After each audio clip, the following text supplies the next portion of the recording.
Fiverr na converted to sa sales, MC Square Malabon. Sa advertising wala. Construction, si Eliza, nagpagawa siya ng calling card at ID. Total niya po is 1,030 converted into sales. Then sa DPWH po, nag-walk-in siya. 2,800 po yung total. Si Paulisa po is nagbayad siya ng 1K for programming fee. Then, ito si Jason po is kasama po ni HR Altos ito. Then, si Ma'am Grace Wagas, nasa 50K po yung total ng order niya. Nag-down payment po siya ng 25,000. Ongoing po yung order nito ni Ma'am.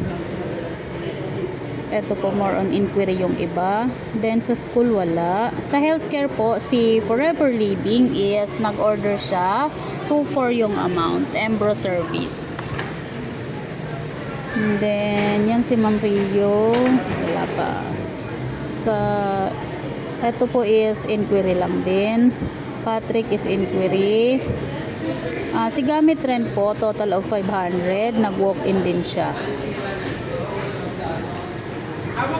So, yun lang po yung Viber namin this month. Thank you.